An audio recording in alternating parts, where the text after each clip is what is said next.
Hi, Amy Carter here. I am so excited to share this video with you, probably because most people turn to exercise as their main form of losing weight and getting stronger.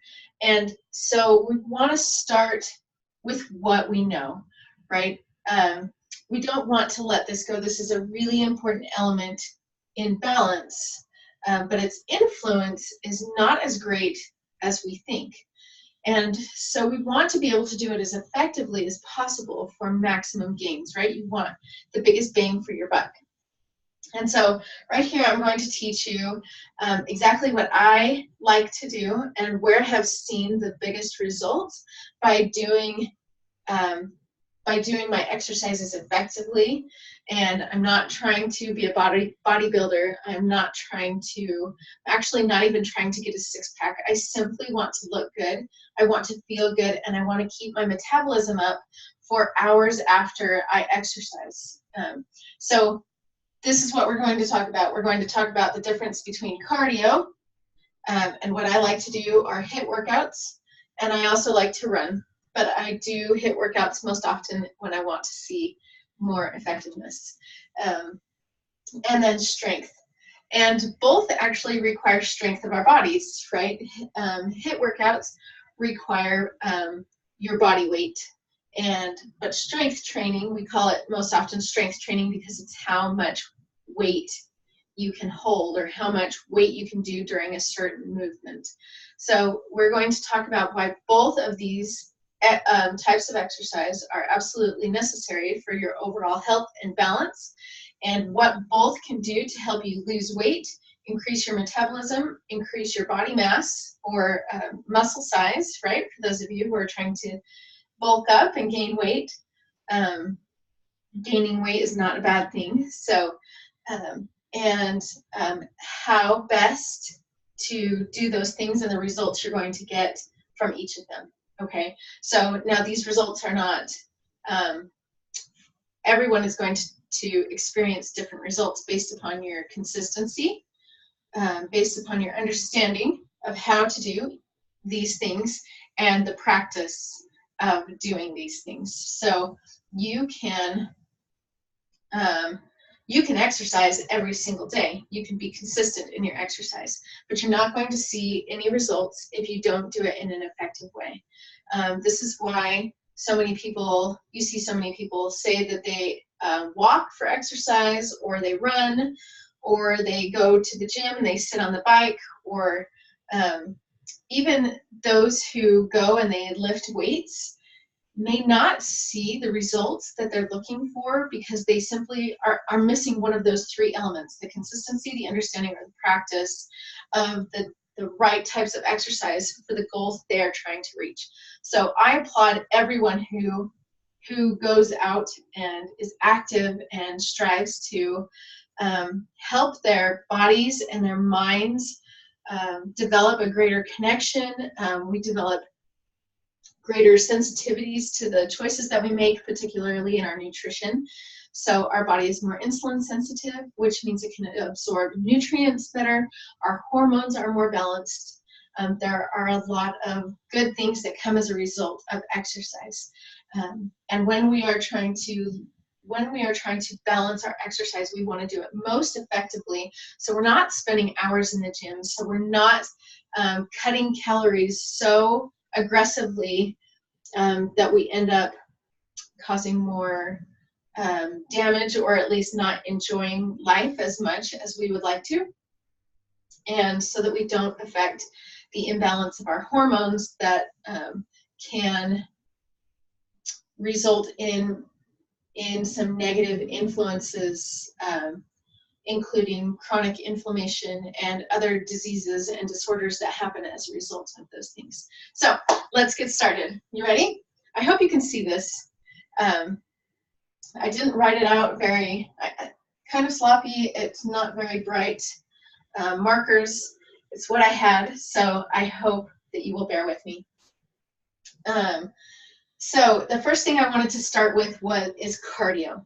Now, you can go to the gym and run until you're blue in the face and not lose any weight.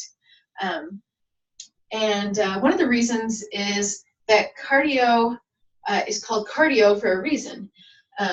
Cardio is specifically geared towards your cardiovascular system and helping to improve that. So you may see an increase in stamina, you may see an increase in blood flow, you will see an increase in, you can see an increase in weight loss. But often what happens is when we stimulate our energy levels to stay at a consistently high level over the course of our exercise, then that requires an increase in hormones, which the hormones that are stimulated are our hunger hormones, our stress hormones, and our storage hormones. And this is because the hunger hormone is stimulated because we are burning energy, right? And so our body releases that in order to signal to us that we need more energy because we've expended energy, and our body wants to remain at what's called homeostasis. Our body always tries to stay at homeostasis. So when we then finish exercising, tell me if you can relate. Sometimes when I would come home from a run, I would go in the kitchen, I would prepare myself some post-workout deliciousness, a smoothie, or even like some banana and almond butter toast. And then I just can't stop eating after that. I just want to eat everything in sight. I want to then have a bowl of cereal. I want to have some pizza. There's so many things, and I feel like I can't control myself. And the reason why is because we have stimulated the hormones that are responsible for consuming and storing that energy that will help sustain us even after those hormone levels have subsided. Okay, so that's how I have felt when I've done cardio, and it's not a bad thing to consume more calories and to do cardiovascular workout. But if you're looking to lose weight and strengthen and tone your body, then that's not going to be the most effective way to exercise. So what I want to talk about is high intensity interval training. And this type of training allows our bodies to go through cycles of being active and then resting. And if you have watched my videos before, you will know that I'm 110% supportive of activity and resting. And activity and resting, that goes for digesting and resting, and digesting and resting. So everything has its cycle. Everything that we do, our body functions best when we are in periods of activity and then followed by periods of recovery. This is something that I did not know before or when I had developed my heart problem, because that recovery time allows our body to repair cell damage, tissue damage to our muscles, that helps to strengthen our muscles, and helps to recalibrate, guess is the word I'm looking for, all of the systems working together that during exercise some are overstimulated, some are understimulated, and it helps our bodies to rebalance for the next set or the next phase of activity and recovery. So what I like to do is HIIT training, which high intensity, which means we keep a sustained amount of intensity in our workout for a certain amount of time, followed by a period of recovery. And however long or short that is, it doesn't necessarily matter, as long as there are periods of activity followed by periods of recovery. Okay, you're not going to get the recovery benefits if it's shorter than longer, but you're also going to lose out on the stimulating factors if you're recovering too long. So what I like to start out with, and here's a gold nugget, I hope you're taking notes, but I like to start out with 6 movements, okay, and you do 3 sets through your 1 HIIT workout.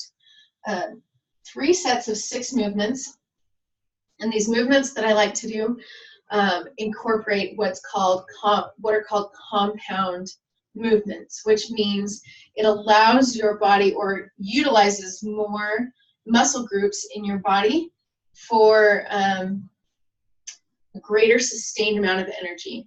When we single out our muscle groups, for example, if we're only working our biceps, or if we're only working our abdominals, or if we're only working our legs, they tire out really fast, okay?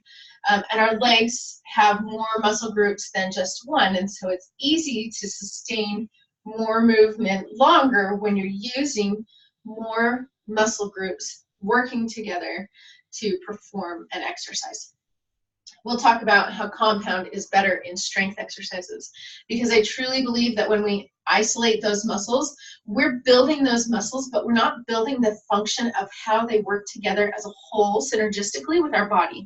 And I think that that's really, really important to get an overall well-rounded, optimal fitness level, especially within exercise. Okay, so going back to this HIIT workout, we do 30 seconds of activity followed by 10 seconds of rest. So you can see this 10 seconds of rest is not very long, but it gives your body a chance just for a few seconds to catch up on oxygen, to catch up on blood flow, kind of these things that have been fading during your high intense 30-second activity bout, to recalibrate, reset, and go again for the next 30 seconds. So we do 1 movement for 30 seconds, 10 seconds rest, 2nd movement, 30 seconds on, 10 seconds off, 3rd movement, you get the idea.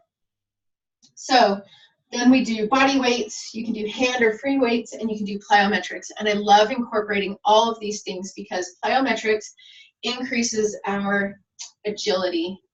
It increases our speed, it increases our performance, it increases our flexibility, and our ability to, it's almost like juggling. It's using our, gosh, I can't even think of the word right now, where we're using our mind-body coordination. That's the word I'm looking for. It improves our coordination. And all of these things help to stimulate and increase the neuron connections in our brain to help improve our focus and our brain power, our productivity, everything that we do afterwards is improved by doing plyometrics. Okay, so this includes things like skipping, and skipping can be done in a different way, in different types of ways, modified to help you incorporate a higher intensity in some of them. Okay. I'm going to share with you in the bonus section some exercise videos on all of these different exercises and share with you as well a few HIIT workouts. So you're getting a bonus, and I hope you take these and incorporate them into your exercise and see if they help you. Again, I have my own opinions and I have my own experiences, but these may not work for you. I simply want you to try and see if you don't see an improvement in how exercise affects your day, how it affects your weight loss, and how it affects your overall mental and physical performance, okay, your health, your everyday health. And so I want to share these things with you as an invitation to try, but not to think that I'm telling you that this is the only way to do it. This is simply the way that I have found to be most effective, and it has been most effective for numerous women. Okay, it may not be the same for men because I am not a man. So I hope that you will take these things and try them out and let me know. how they work for you, or how you have seen results for other people while incorporating these things into your weekly exercise regimen. Okay. The next thing I want to talk about is strength, and I love strength training. It has been the number one exercise I have found that has helped me to strengthen my muscles, to feel the effects of exercise longer than a HIIT workout or than running or any other cardio. And it has helped me to build overall greater strength in my body when I do strength training. It has also helped me to burn more fat. It is a general rule that muscle burns more fat. And so when we stimulate our muscles, when we grow our muscles, not only can we store more energy in our muscles, but we can also utilize the stored energy in our bodies already to help our muscles function. So our metabolism, I'm going to get off on a tangent for just a minute. Our metabolism is responsible. Metabolism simply means the building up, the maintaining, and the breaking down of cells in our body. And so we think of metabolism isolated in simply our ability to digest food and lose weight. Okay, but 80% of our energy goes towards the body metabolism as a whole. So strength training helps because when we build our muscles, our body as a whole has to use more energy towards maintaining the size and the performance of those muscles. So the first thing I want to talk about is how compound is better, and we already talked about that. So in the bonus section, you will also get an exercise showing you the six or seven key compound exercises that I have found for building strength, improving function, and overall fitness of my body. And you will ask numerous trainers if you so feel the need to ask numerous people or go to YouTube and find compound exercises, and they will tell you that you will not only get more bang for your buck, right? So you'll spend less time in the gym exercising. I don't know about you, but that is something that's super important to me. I don't want to be a gym rat spent indoors or in my house exercising all day long in order to get the results that I want, when I could combine exercises or combine muscle groups to help them work together to build each other up and help strengthen my body overall. Okay, so in the bonus section, you'll get a video of the compound exercises that I love to do at the gym or at home with my free weights to build strength and all the other things that we talked about. Okay, the second one is recovery is essential, and I've already shared with you how essential it was and what problems it caused me because I was not incorporating the right recovery, including allowing my body a day or even days for improved performance in my exercise training. I thought that more was better, and it simply is not true. So if you are going to the gym, and I'm going to share with you how many days I do these things as well. If you're going to the gym every day, you are doing more damage to your body than you want, right? When we exercise, we do a little bit of damage to our body. It's necessary to build muscle, and I think it's really interesting that breakdown is necessary in our growth. So I like to do a HIIT workout just twice a week, okay? And this is because, and I'm saying a lot, but this is because our cardiovascular system is always working. But through a HIIT workout, we are giving our cardiovascular system like a shot of caffeine. It's not caffeine, but a shot of endorphins each time we run through these cycles. And so our cardiovascular system is then taxed and needs a greater amount of recovery time. So I didn't put on here, and I want you to write this down, that when you do a HIIT workout, if you're doing 3 sets of 6 movements, every time you finish one set, I want you to rest for 2 minutes. When you increase your time here, I want you to increase your recovery time after each set. So if that's not as clear as mud, let me give you a little bit deeper explanation. When we take time to recover after each set, it allows our cardiovascular system and our muscles to store or to rebuild glycogen, which is the sugar that our muscles store, to help re-energize our muscles, right? To give our muscles energy for storage for the next bout of whatever we're going to do. That's how our bodies were made, so that in fight or flight or in stressful situations, our muscles had energy to burn just like that.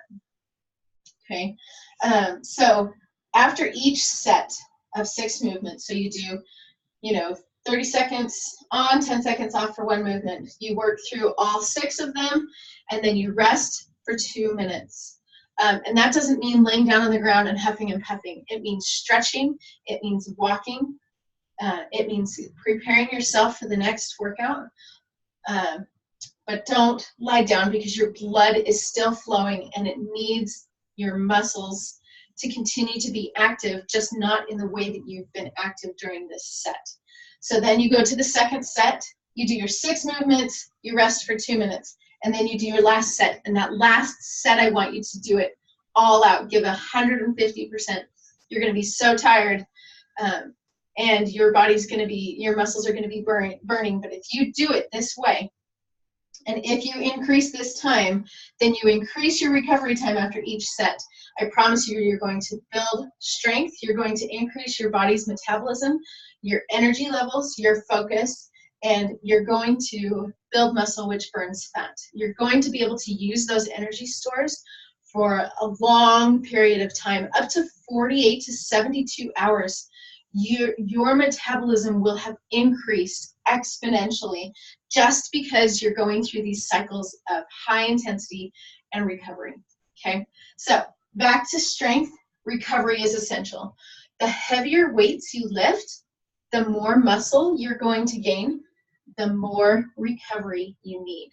So people who are training, who are weightlifting, they actually, if they lift heavy, which means 85 to 90% of their maximum reps, which means however much weight they can lift out at one time, then they rest for 2 to 3 days in between each training day. So the heavier you lift, the more recovery you need. Your muscles need that recovery, okay? If you lift, now we'll go to this next one.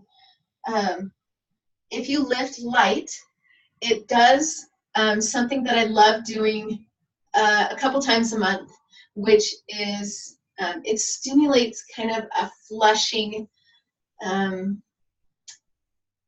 it has a flushing component to it, which means it helps release toxins from your body.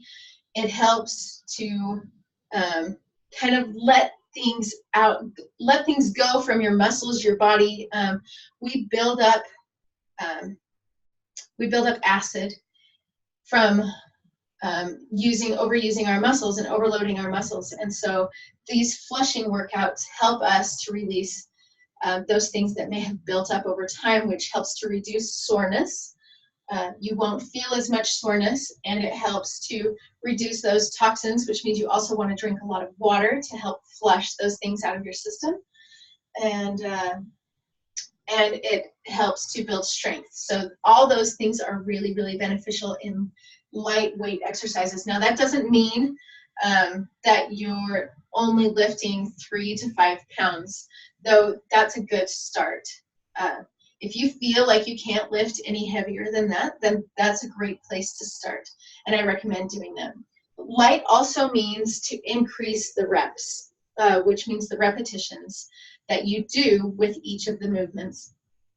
So a light workout, a light strength training workout would be, for example, to lift only 50 to 60% of your maximum rep, and to do more repetitions like 15 to 20 instead of 8 to 10, or instead of 4 to 8.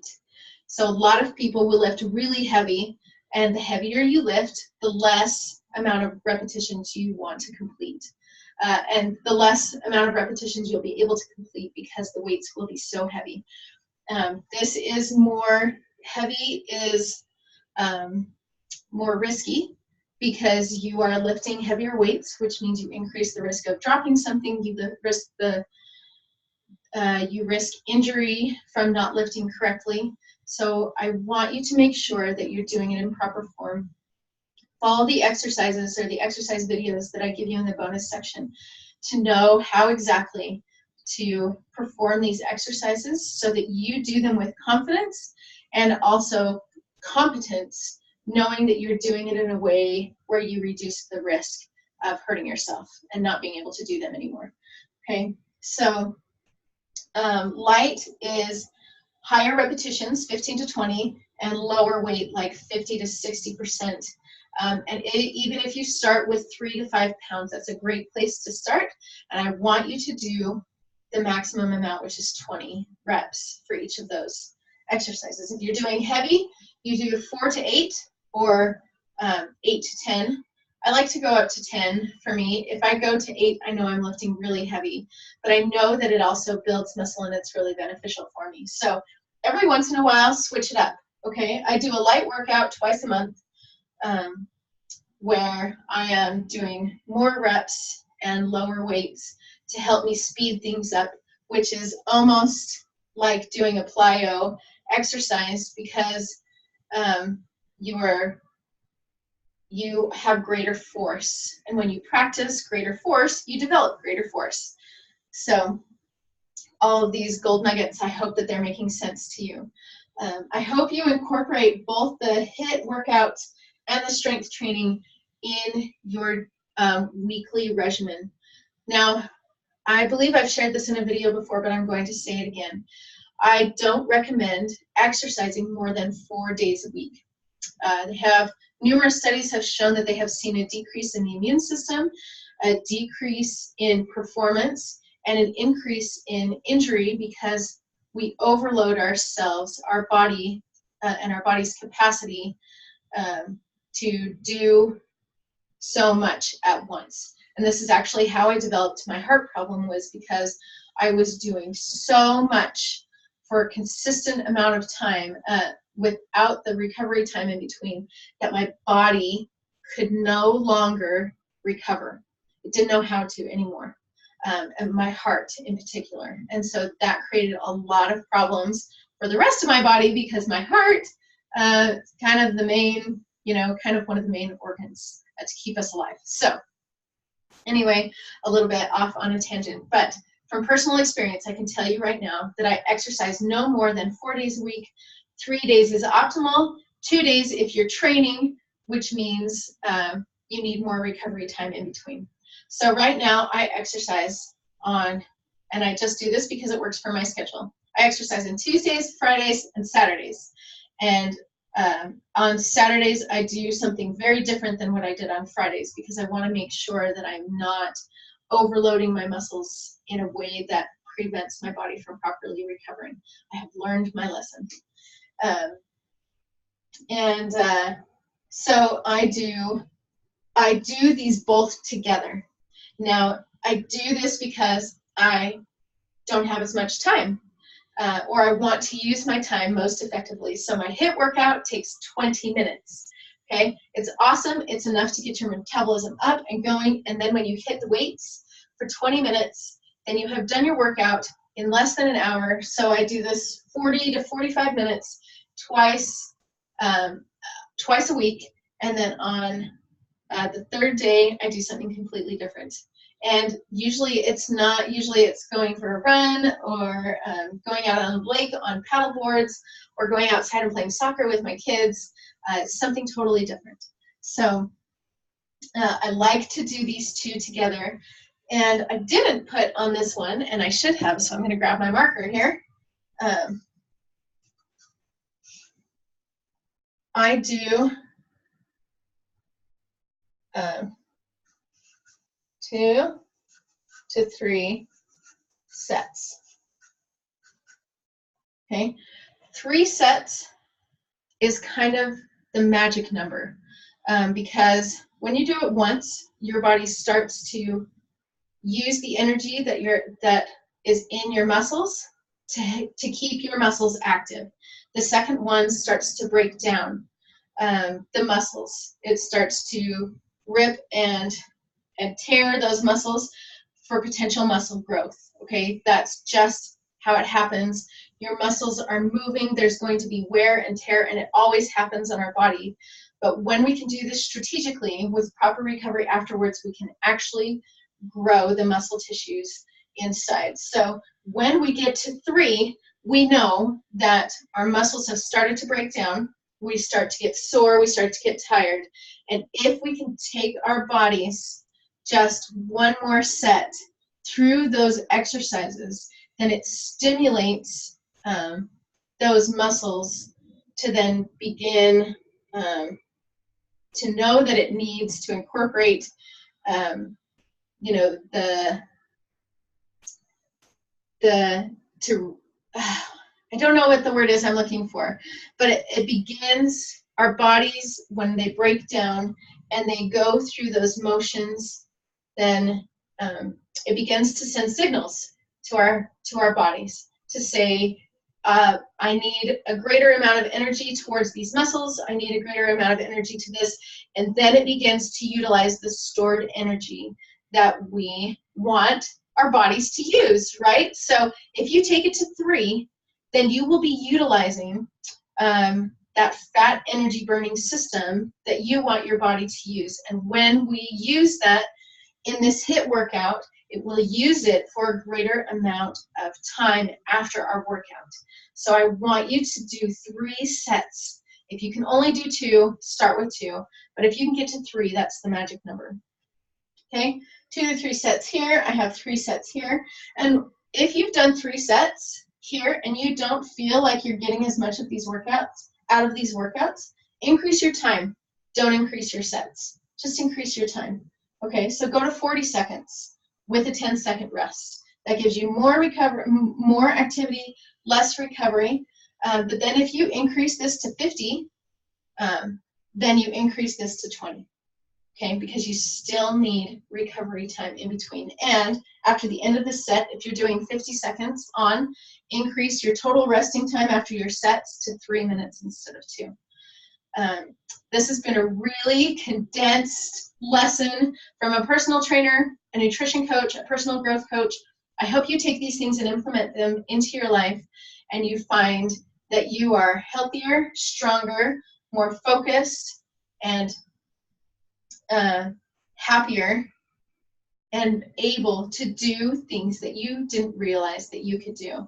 Okay, and that you take these and share them with others for a happier, healthy life. Because remember that a healthy we begins with a healthy me. Okay, make it a great day, and I'll see you soon. Bye.